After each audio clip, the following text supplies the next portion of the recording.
Okay, so this video is a little weird, but you know what? I turned the camera on. I was gonna turn it the other way, but then I was like, hey, that's actually a pretty cool shot. Anyways, this is a real quick video for the Elite Video Club because I wanted to record this day for myself and for you and for all of us here, but mostly I guess for myself because I just had the most epic day of all time. I Yesterday I was cruising around Prescott and looking for a bike, and it was very hard to find any bikes because of the, you know, shortage of everything. But I did see this one, and it was definitely too small for me, but it was really hot. So I left there and went around to a few other ones, and there was nothing. So I came back to that bike shop and I just decided, you know what, I'm gonna make that thing work because I really wanted to do this tour. I had like about a week to fit this in before a whole bunch of other stuff is coming down the pipeline here, and I'll be busy pretty much until like January 1st. Um, so anyways, I bought this bike and then I had it kind of reconfigured and, you know, made it so that this bike that was one size too small would fit me. And I had about, a mile to test it out. And it was just awesome. I was like, this is great. I'm really glad I did this. And then today I got a chance to ride it 80 miles, which is kind of crazy because normally when you go cold right into a bike tour, you usually make it like 40 or 50 miles if you're in really good shape. Most people, you got to warm up, and I've done tons of bike tours. Sometimes you only make it like 25 miles on your first day, and that's a big day because your legs aren't quite, you know, um, up to snuff. Like you might be physically fit and healthy, but getting out on a bike tour and riding like 80 miles like I did today, you work your way up to that slowly. And then eventually what I did was like 120, 125, and I kept breaking records. My record is 150 miles on a fully loaded touring bike. But I went cold because it's been about, I don't know, 7 years or 8 years since I've done any touring. And in Hawaii, basically what I did today was I rode the entire island of Kauai. So that dawned on me. I was like, and Kauai is not a bicycle island. It is a car island. They don't see you, they don't care.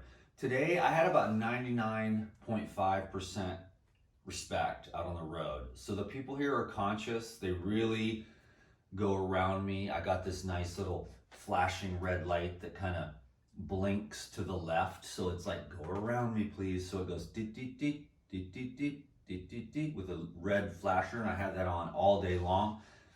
I can't believe I didn't do that before. I never had a red flashing light, but I saw a few other people, and I guess the wisdom is like, get a flashing red light, bro. And so it's kind of like, go around me, please. And people were very respectful today, and it was really cool because there was some no shoulder roads. There was also some really great shoulders. So it was freezing cold this morning, like 32 degrees. And then by the time I left, it was like 34. And that was out in the mountains. And I see that now and so mountains up, up, up, up, up, up, up, up. And I was just like, wow, it's just usually when you go up, eventually you go down, right? But so finally, right when because what happened is I was maybe like 35 miles in, and my heart was totally detoxing. Because, I haven't done this level of physical fitness in a long time. I've done hiking and hot yoga and some small biking on Kauai, but you don't get to go. If you can get a 10-mile ride in on Kauai, it's a miracle, just because there's just no really where to go. So anyhow, by about mile 35, my heart, and I thought, oh, I'll just push through it. But it was like, no, it's not going to happen. For a few miles, my heart was just, and I knew that I was breaking through something. It's like fasting does one kind of cleansing, and then exercise does another. And that's why today, I guess for the moral of this, or the content as I like to call it in this video, because I like to give a little value instead of just toot my own horn or whatever, or listening to myself talk, but it's like, you know, fasting and cleansing, and then, you know, fitness, rigorous fitness, not as intense as me maybe, but like actually getting out and going beyond your, you know, your comfort zone, like hiking or bicycling or skiing or snowboarding or, you know, anything, just whatever it is that you can do to, you know, get a good workout and then get a gooder workout. Running is one of them, whatever, you know. I like hiking and cycling, those are kind of my things. I'll run every once in a while, but to where you break through the slog and the sludge. So basically that's what was going on at mile 35, was everything I loosened up during the fast was just being cleansed out of my cardiovascular system. So my heart was just like weird, and I actually had to like lay the bike down and lay on the ground for about like 15 or 20 minutes and just chill. And it just chilled out, and then I kind of got restabilized, and I was like, man, I don't know if I'm gonna make it all the way to where I'm at right now, which is Wickenburg, Arizona, because there's no lodging from Prescott to Wickenburg, you know. And I was like, well, I gotta make it to Wickenburg. And so I was like not even halfway through, and I was like, oh my God. And then I made it another 10 miles, and I was just like, oh my God, my legs and my butt, you know. I wasn't saying like I'm out of shape, but I know how it goes. It takes a good 3 or 4 days, then you take a couple days off, and then the butt, the legs, the heart, the cardio, then it's ready to start doing like 80-mile days. I did 80 miles today though, and I feel pretty good actually, as a matter of fact. So it's like the fasting is good, the muscle memory from a lifetime of fitness. So if you're, you know, if you're young in your 20s, start now. I mean, you know, and start developing muscle memory in whichever way. No one has to do anything like I do, but you can still learn something. Like, I'm gonna start getting into the practice of going on long hikes. I'm gonna get a bike and go, you know, ride. And then when I get tired, I'm just gonna keep on going a little bit, take a rest, and then go again, and then really build yourself up and build that muscle memory. And then, of course, the fasting and the detox from like fried oils, heavy meats, starchy carbs, and then all the other myriad of, you know, 80 billion pounds of chemical that gets dumped on us in the sky and the water and in the food that builds up in your body. So that's why we drink distilled water and drink the vegetable juice and take the supplements that we need to stay, you know, on the up and up. Can you dig it? So today was a great day. I thought that was a really cool little video right there, to inspire you to get motivated, stay motivated. So I'll see you all Saturday. I don't know where I'm gonna be. Again, I'm aiming to go for like 50 miles tomorrow, and I'm gonna wake up in the morning and we're gonna see how these old butt cheeks are and the legs here.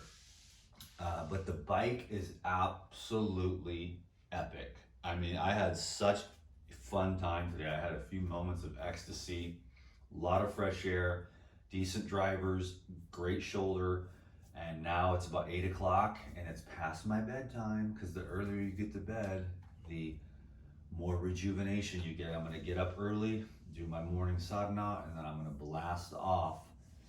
And I will keep all y'all's posted, because I'm having a great time. This is more of the DTMs, you know, this is my happy place, man. Out on the open road, adventure, you know, hardcore physical fitness. Sometimes I feel like the world is in slow motion, you know? So anyways, I will be in touch with you soon. That's Saturday for the live class. And yeah, thanks for letting me share.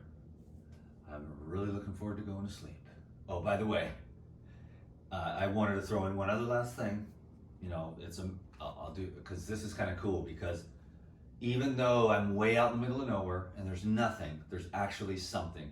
So for breakfast, I had wheatgrass, and then my first stop was orange juice, and that was in Prescott. So that was like 10-mile ride to get my orange juice, carb up. Then I rode about another 25 miles or so, stopped at a gas station. Got a kombucha, middle of nowhere. You're like, oh, this is the last thing you'd think you would see, but there was this one type of kombucha. I'm not a big kombucha fan, but it was in glass, and I know that it's like okay-ish stuff. I don't want to get into the habit of drinking kombucha. It's got a little alcohol in there, and you know, anyhow, it's not the worst, but it's not the best. I mean, if I can get fresh cucumber juice, I would choose that over kombucha any day of the week, or fresh any kind of juice. But kombucha was there, and then I had 3 bananas. So there's like nothing, of course. There's like beef jerky and chips and garbage and junk food that everybody eats, and it's no wonder that the world's in the shape it's in. But there's always something. So today I kept it, totally raw. I wish I could say organic. The bananas were not organic, but then when I went and got dinner, I could have went to the cheap grocery store, but no, I had to ride another 6 miles. I took all the weight off the bike, so it made it a lot easier. And then I went up to Safeway. I got the organic greens, 2 things of tomatoes, dumped those on there. I got a couple jalapenos and chopped those on there. Took some lime and then some olive oil and just had a monster salad, and I'm super satisfied. I feel really fantastic. I feel super blessed. This lady was in the store, and I had the bike, and she was sitting there watching me. She had the little walker. She was probably like 80 years old or something. She had the little walker. She saw me put my bike tire back on so that my bike didn't get stolen, because I forgot my red blinking light, I forgot my headlamp that I bought, and I forgot the lock. So I had to take the bike into the store, take the tire off, put the tire in one spot, and put the bike in another. But I get a feeling that people don't steal around here, probably because, yeah, Arizona, Second Amendment, it's like you might not want to steal, you meth head, because these people are packing. Amen. Keep your guns, man. It's an important thing. That's the only reason we're not Australia. Can you dig it? Because if you don't have your guns, they want to put you in a little tiny, they want to run you on a rat wheel with one IV out of this arm, sucking the blood out of you while you're running on a treadmill, charging up their electric battery for their 97-foot, yacht, right? Until that's their idea of what they want. But since you have a gun, it makes it a lot harder for them to do that. Can you dig it? Praise God for America. And America is awesome. People are like, I hate America. It's like, well, then you're stupid. Because America's awesome, dude. I'm out here on a bicycle having the time of my life, free as a bird. That's America, dude. There's not a lot of places where you can do cool stuff like this and get physically fit and have a great time, get fresh air and sunlight and adventure. Most people have to work all day for $2, piece of fish and some white rice, go to bed, get up and do it again, just to keep like a metal tin roof over their head. So I'm not stupid. I'm not one of these people that's like, yeah, America's stupid because I learned it in some dumb college where I wasted so much money when I could have learned about life from looking at the frogs and looking at the little lizards and looking at all the little goddamn grasshoppers that eat each other. I'm like, y'all motherfuckers are cannibals, man. Because there's millions and millions of these giant grasshoppers, small ones, big ones, and then you see one of them gets ran over, and then this other homeboy is like chewing on his homeboy, and you're like, God dang, animals and nature is like brutal. So anyhow, man, I'm having a great time and learning, now I know, couldn't have learned it in school. I could have paid $250,000 and been in debt the rest of my life. But you know what? Instead I learned, hey, grasshoppers are cannibals. And then you get this whole big picture of how crazy life is that homeboy's gonna eat homeboy, you know what I'm saying? His own homeboy. Word, he's not eating like a different type. The dude is eating his type. Bam, right there on the ground. So nature, learning, real education, man. Anyhow, that's what this is, sort of. I mean, kind of eat your raw foods, detox your colon, use your mind, love God, get out into the sunlight. I mean, if you could learn how to have sunlight, fresh air, and a good night's sleep with some wholesome food, it's like you just learned the secret, because then your whole brain becomes connected, especially if you're on the living foods, or especially if you do the fasting. Your brain connects to the universal brain. Your brain, your mind connects to the universal mind, and then everything is accessible. But pretty soon you don't even really want to learn anything. You just want to be. So anyhow, that's a whole nother thing right there, but that was it. So I found bananas, 3 bananas and a kombucha for lunch, and then for a snack, I had 3 more bananas from a gas station in the middle of nowhere with a bottle of Smart Water, which was really actually quite refreshing. Alkaline pH, ultra purified. So I'm like, okay, it's cool. It's in plastic, but I feel the water is a super high quality. You know, you make some sacrifices, but thankfully dinner was 100% organic and raw, of course. And I feel fantastic. I'm gonna wake up tomorrow and shoot for 54 miles. Let's see if we can do it. It depends on the state of the booty. But I kind of actually am surprised that I made it 74 miles and then another 6 miles to the store and back. So 80 miles today.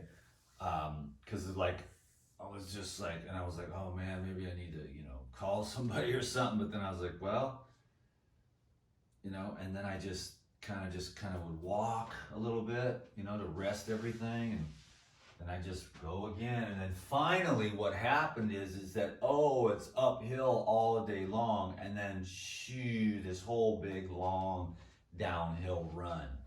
I'm up in the mountains all day going up, up, up, up, up, up, up. And then I'm like, it's got to go down sometime. And then finally, when I was really about to give up, it was just around the corner. And I said, well, ain't nothing else to do, man. Just keep on schlepping. And I was walking. And finally, I just kept walking. And then I got on the bike. It got leveled off. And then finally, bam, dude. And that was just ecstasy. Rolling. And then that was where I had my one guy that was kind of acting like a jerk because he was in just a hurry, and he was mad as hell that I was taking up the lane because it was like this. It was like 20-mile-an-hour turns and stuff. And I'm like, just hold on a sec, bro. I'll pull over in a second, but I don't want to get knocked off kilter, so I'm going to hold it up for a second. He wasn't really digging it, but he was just in a hurry. Don't ever be in a hurry, man. You're already where you want to be. When you're driving, you're already where now is the place to be. There's nowhere to go, You're not late till you get there. So that was a fun video to make. Now I gotta get some sleep. So the moral of the story is fasting is awesome, fitness is awesome, and a balance of the two is amazing. Just keep yourself tip top. And then no matter where you are, you can find wholesome food. Even if it's at these little gas stations where you think, I'm in trouble, I'm gonna eat some of these almonds or something that are pasteurized and not soaked and sprouted or whatever. But then you see those bananas and you're like, dude, if I gotta eat bananas the whole way, I'll do it, Okay, now I'm gonna shut up and go to sleep. God bless you. I'll see you all very soon. Peace be with you.